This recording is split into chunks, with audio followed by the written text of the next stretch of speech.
Assalamualaikum warahmatullahi wabarakatuh. Perkenalkan, nama saya Sidki Fahmi dari Universitas Sultan Ageng Tirtayasa. Di sini saya akan menjelaskan tentang mesin freeze. Langsung saja kita ke penjelasannya. Pengertian mesin freeze. Mesin milling adalah suatu mesin perkakas yang menghasilkan sebuah bidang datar di mana pisau berputar dan benda bergerak melakukan langkah pemakanan, sedangkan proses milling adalah suatu proses permesinan yang pada umumnya menghasilkan bentuk bidang datar karena pergerakan dari meja mesin, di mana proses pengurangan material benda kerja terjadi karena adanya kontak antara alat potong cutter yang berputar pada poros dengan benda kerja yang tercekam pada meja mesin. Fungsi mesin freeze. Mesin freeze adalah mesin yang dilengkapi dengan pisau penyayat yang bekerja dengan cara berputar. Fungsi mesin freeze ini sendiri adalah untuk membentuk bidang pada suatu benda yang menjadi objek kerja dari mesin. Bidang benda tersebut bisa saja berupa bidang yang datar, bidang rata, bidang miring, bidang bersudut, bidang bersiku, bidang sejajar, dan lain sebagainya. Macam-macam mesin freeze. Yang pertama yaitu ada jenis mesin freeze tipe kolom dan lutut. Yang kedua jenis mesin freeze fixed bed. Yang ketiga ada jenis mesin freeze planer. Yang keempat ada jenis mesin freeze spesial. Yang pertama jenis mesin freeze tipe kolom dan lutut. Jenis mesin freeze yang umum ditemukan di bengkel permesinan. Meja pada mesin ini terhubung dengan lutut yang dapat digerakkan secara vertikal sejajar dengan kolom utama mesin. Ketinggian lutut bisa diatur sehingga cocok untuk pengefreezan dengan beberapa ketinggian yang berbeda. Mesin freeze tipe kolom dan lutut dapat diklarifikasikan sebagai berikut menurut berbagai metode pemakanannya, perbedaan gerakan mejanya, dan perbedaan arah putar spindle-nya. Yang pertama ada mesin freeze tangan hand milling machine. Mesin freeze paling sederhana yang gerak pemakannya dikendalikan dengan tangan. Mesin ini tidak memiliki gerak otomatis, cocok untuk pekerjaan freeze ringan seperti pembuatan alur pasak. Yang kedua ada mesin freeze horizontal, mesin milling yang memiliki spindle, mesin dengan posisi mendatar, alat potong atau pisau yang dapat digunakan hanya jenis pisau mantel atau helix. Yang ketiga ada mesin freeze vertikal. Mesin freeze yang memiliki spindle dengan posisi tegak atau vertikal, spindlenya dapat dimiringkan dengan sudut tertentu. Gerakan mejanya dapat memanjang, melintang, dan vertikal. Ada berbagai macam pisau freeze yang dapat digunakan pada mesin ini. Contohnya, pisau jari, pisau ekor, burung, dan lain-lain. Yang keempat, ada mesin freeze universal. Mesin freeze gabungan antara mesin freeze vertikal dan horizontal, yaitu memiliki spindle dengan posisi tegak dan mendatar. Dengan demikian, operator bisa menggunakan berbagai macam alat potong, baik itu untuk mesin freeze vertikal maupun horizontal. Dan yang kelima, ada mesin freeze omniversal. Gerakan pemakanannya sama seperti mesin freeze universal, memiliki 4 gerak pemakanan. Meja pada mesin ini juga dapat dimiringkan secara vertikal untuk keperluan tertentu. Dengan meja yang dapat dimiringkan, mesin ini bisa digunakan untuk membuat alur spiral pada rammer dan roda gigi bevel. B. Jenis mesin freeze fixed bed. Mesin freeze ini memiliki ukuran yang besar, berat, dan kokoh. Pergerakan meja pada mesin ini terbatas pada sudut tertentu tanpa ketentuan untuk penyetelan silang maupun vertikal. Mesin freeze ini diklarifikasikan menjadi 3 jenis, yaitu simplex kepala spindle tunggal, duplex 2 kepala spindle, dan triplex 3 kepala spindle. C. Jenis mesin freeze planer. Mesin freeze ini disebut juga sebagai plano miller, merupakan mesin yang digunakan untuk pekerjaan berat. Spindle mesin dapat diatur dalam arah vertikal ataupun horizontal. Dan yang D adalah jenis mesin freeze spesial. Mesin freeze spesial dikembangkan untuk memenuhi suatu pekerjaan khusus. Spindle pada mesin ini berfungsi untuk memutar alat potong dan bisa menggerakkan alat potong ke arah yang berbeda.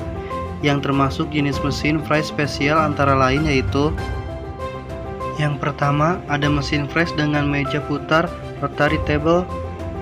Meja pada mesin ini berbentuk bundar dan bisa berputar dengan sumbu vertikal. Alat potong pada mesin ini diatur pada ketinggian yang berbeda. Yang kedua ada mesin freeze drum. Prinsip kerjanya sama seperti mesin fresh dengan rotary table. Namun meja pada mesin ini disebut drum. Berputar dengan sumbu horizontal, terdapat 3 atau 4 spindle yang berputar. Yang ketiga, mesin fresh planetary. Pada mesin fresh ini benda kerja dipasang pada posisi diam, sedangkan alat potong yang bergerak mendekati benda kerja dan melakukan pemotongan. Alat potong bergerak sesuai dengan jalurnya untuk menyelesaikan permukaan silinder pada benda kerja, baik itu secara internal maupun eksternal. Mesin ini juga diadaptasi untuk mesin fresh penguliran internal dan eksternal. Yang keempat, ada mesin fresh pantography. Mesin fresh ini bisa digunakan untuk menduplikasi suatu bentuk benda kerja. Ukuran benda duplikat dapat lebih kecil, sama, atau lebih besar dari ukuran aslinya. Mesin ini dapat menduplikasi benda 2 dimensi, contohnya gambar atau tulisan, atau 3 dimensi berupa bentuk benda kerja. Yang kelima, ada mesin fresh tracker controlled. Mesin fresh ini digunakan untuk membuat bentuk-bentuk kompleks seperti pada bentuk cetakan. Gerakan dari pelacak yang menyentuh benda asli akan mengarahkan gerakan pisau fresh, sehingga bentuk benda duplikat akan sama persis. Dan yang keenam, ada mesin fresh CNC, Computer Numerical Control.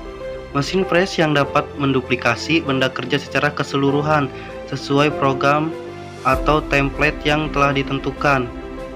Spindle pada mesin ini bisa diatur pada posisi vertikal maupun horizontal terhadap meja mesin. Pin program digunakan untuk mengatur pergerakan pisau fresh. Pergerakan meja secara longitudinal atau membujur dengan gerakan pisau secara melintang akan menyesuaikan dengan program yang telah dimasukkan. Keselamatan dan kesehatan kerja atau K3 dalam pengoperasian mesin fresh, yaitu yang pertama, menggunakan pakaian kerja agar dalam bekerja di mesin fresh lebih fokus. Perlu dipakai pakaian kerja, mengingat pada saat bekerja akan berhubungan dengan oli dan benda-benda lain. Yang kedua yaitu menggunakan kaca pengaman untuk menghindari mata terkena lemparan benda-benda keras pada saat pengoperasian mesin fresh. Harus menggunakan kacamata yang sesuai standar keselamatan kerja. Yang ketiga, menggunakan sepatu kerja. Pada saat melakukan pengoperasian mesin fresh, tidak bisa dihindari adanya chip atau bram atau kotoran lain yang berserakan di lantai pada lingkungan bengkel. Selain itu, ada kemungkinan benda atau alat atau perlengkapan lain terjatuh dari atas dan juga oli yang berceceran. Maka dari itu, pada saat melakukan pengoperasian mesin fresh, harus menggunakan sepatu kerja sesuai standar yang berlaku. Dan yang keempat, yaitu menggunakan sarung tangan agar tidak terjadi hal yang tidak diinginkan karena terkenanya bram atau sisa-sisa bahan lancip dan tajam lainnya. Bagian-bagian mesin fresh dan fungsinya, yaitu yang pertama, alas mesin atau base. Bagian mesin paling bawah berfungsi sebagai pondasi dari mesin milling dan juga sebagai tempat pembuangan coolant yang telah digunakan. 2. Ada kolom mesin, badan atau mesin. Kolom mesin berfungsi sebagai penompang atau tempat kedudukan bagian-bagian mesin seperti spandel, tuas-tuas, motor penggerak, beserta puli-pulinya. Yang ketiga ada lutut. Bagian ini memiliki 2 alur ekor burung yang saling tegak lurus. Satu berpasangan dengan kolom mesin dan satu lagi berpasangan dengan saddle. Lutut pada mesin fresh terbuat dari besi cor dan hanya bisa digerakkan secara vertikal. Dan yang keempat ada saddle, dudukan meja. Saddle dapat digerakkan secara melintang mendekati kolom atau gerakan maju mundur. Dapat juga dikunci ke lutut apabila dibutuhkan. Di bagian atas saddle dibuat alur T yang melingkar 360 derajat yang berhubungan dengan meja. Yang kelima ada meja mesin atau table, berada di atas saddle dan terbuat dari besi cor. Fungsi utamanya adalah sebagai tempat untuk mengikat benda kerja dalam proses pengefresan. Berbentuk persegi panjang dan memiliki alur-alur T. Yang keenam ada lengan atau arm, berada di atas kolom mesin fresh horizontal dan universal. Bagian bawahnya memiliki alur ekor burung yang ujungnya berpasangan dengan bagian paling atas mesin. 7. Spindle. Spindle merupakan bagian penting dari mesin fresh.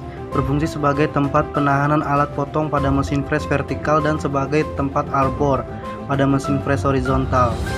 Yang kedelapan ada arbor. Arbor merupakan bagian mekanis dari mesin fresh berfungsi sebagai ekstensi spindle pada mesin fresh horizontal. Arbor juga berfungsi sebagai pemegang alat potong atau pisau fresh dan berputar sesuai arah pemakanannya alat potong. Yang kesembilan ada pisau fresh. Pisau fresh merupakan alat potong yang digunakan untuk menggayat benda kerja pada proses pengefresan. Ada berbagai jenis pisau fresh yang dapat digunakan dengan bentuk dan fungsi yang berbeda-beda, sehingga operator bisa lebih efektif dalam membentuk atau memproduksi benda kerja. Yang ke-10 ada support arbor atau pendukung arbor, berfungsi untuk mendukung arbor agar pergerakan arbor bisa stabil, memiliki alur ekor burung yang berpasangan dengan lengan mesin fresh dan lubang yang berpasangan dengan arbor. 11. Milling head berada di bagian paling atas mesin fresh vertikal. Bagian ini terdiri dari spindle, motor penggerak, dan mekanisme pengendali lainnya. 12. Ram. Ram adalah lengan yang menjorok pada mesin fresh vertikal. Ujung dari ram terhubung langsung dengan kolom mesin, sedangkan ujung yang satunya terhubung dengan milling head. Yang ke-13 yaitu ada motor penggerak, berfungsi mengubah energi listrik menjadi energi mekanik atau memberikan mesin tenaga untuk bergerak. Yang ke-14 ada handle. Handle pada mesin fresh berfungsi untuk menggerakkan meja mesin secara manual, baik itu secara vertikal maupun horizontal. Yang ke-15 yaitu adalah tombol emergency stop. Tombol emergency stop ini berfungsi untuk menghentikan mesin fresh dalam keadaan darurat, misalnya pada saat penyayatan benda kerja terlalu tebal dan menyebabkan pisau fresh macet atau patah, atau pada saat terjadi kecelakaan kerja. 16 ada lampu penerangan. Lampu penerangan pada mesin fresh berfungsi untuk memberikan cahaya pada saat proses pengefresan. Dengan adanya lampu penerangan ini, operator dapat melihat proses pengefresan dengan lebih jelas. Yang ke-17 ada sistem pendingin. Sistem pendingin ini berfungsi untuk mengalirkan cairan pendingin atau bromous pada saat proses penyayatan benda kerja. Sistem ini dapat digunakan ketika dibutuhkan saja. 18 ada sistem otomatis meja mesin. Sistem otomatis ini digunakan untuk menggerakkan meja secara otomatis. Kecepatannya dapat diatur sesuai dengan kebutuhan. Dan yang ke-19 ada panel kecepatan. Panel ini berfungsi untuk mengatur kecepatan putaran spindle mesin fresh. Operator dapat memilih kecepatan untuk proses pengefresan sesuai dengan kebutuhan, sehingga pekerjaannya dapat dikerjakan dengan lebih efektif. Prosedur pengoperasian mesin fresh yang pertama yaitu menghidupkan dan mematikan sumber arus listrik atau power supply mesin. Yang kedua, menghidupkan dan mematikan mesin. Yang ketiga, mengatur putaran dan arah putaran mesin fresh. Yang keempat, mengatur feeding dan arah pemakanan mesin fresh. Yang kelima, mengoperasikan meja mesin fresh. Alat-alat potong mesin fresh yaitu yang pertama adalah roughing and mill, ada slab mill cutter, ada end mill cutter, ball mill cutter, hollow mill cutter, wood draft cutter, thread mill cutter, fly cutter, patch mill cutter, involute gear cutter, tubing cutter, dovetail cutter, dan ada slide and face cutter. Parameter-parameter yang penting untuk diperhatikan dalam proses fresh meliputi yaitu ada kecepatan potong, putaran spindle, kedalaman pemakanan, gerak makan per gigi, kecepatan penghasilan gram dan waktu pemesinan, penentuan rasio kecepatan antara gerak benda kerja dan putaran pisau sangat penting diperhatikan. Membuat roda gigi dengan mesin fresh menggunakan alat bantu mesin bubut. Yang pertama yaitu mempersiapkan mesin bubut dan perlengkapannya. Yang kedua, cekam benda kerja dan sisakan kurang lebih 3 mm. Yang ketiga, cekam ujung benda kerja yang telah dibubut rata seperti langkah nomor 2. Bubut rata ujung benda kerja sehingga mencapai ukuran panjang 20 mm. Yang keempat, lakukan pengeboran dengan diameter mata bor 15 mm. Lanjutkan pengeboran dengan mata bor kurang lebih 16 mm kurangi kecepatan pemakanannya. Yang kelima, lepas benda kerja, kemudian pasang pada mandrel dengan diameter 16 mm. Yang keenam, cekam mandrel, kemudian bubut rata permukaan benda kerja 43 mm. Tiruskan bagian ujung benda kerja 2x450, lepas benda kerja. Setelah benda kerja dilepaskan dari mesin bubut, kemudian yang ketujuh, mempersiapkan peralatan dan perlengkapan mesin fries. Gunakan kepala pembagi dengan jumlah lubang 18. Pasang benda kerja pada cekam kepala pembagi, kemudian menentukan titik nol pemakanan dengan cara yaitu pertama, nyalakan motor spindle utama. Yang kedua, dekatkan mata pisau fries tepat di atas benda kerja. Setelah itu turunkan posisi pisau dengan memutar handle penurun dan penaik meja. Kemudian posisi pisau harus benar-benar sejajar atau sesumbu dengan benda kerja. Turunkan hingga sedikit menyentuh benda kerja. Setelah itu putar pengukur pada handle penaik dan penurun meja pada posisi 0. Jauhkan mata pisau fries. Kemudian yang ke-8, naikkan meja fries setinggi 3,25 mm sebagai tinggi gigi, kemudian makankan dan jauhkan kembali. Yang ke-9, putar piring pembagi 1 kali putaran dan 6 lubang pada piring pembagi 18. Yang ke-10 yaitu lakukan langkah kerja 8 dan 9 hingga terbentuk roda gigi. 11. Lepaskan roda gigi dari cekam maupun dari mandrel. Dan yang ke-12, rapikan bagian kepala roda gigi menggunakan kikir halus. Dan yang ke-13 yaitu membuat lubang pasak. Terima kasih sudah menonton video tentang mesin fries ini. Semoga bermanfaat. Mohon maaf apabila ada kesalahan. Wassalamualaikum warahmatullahi wabarakatuh.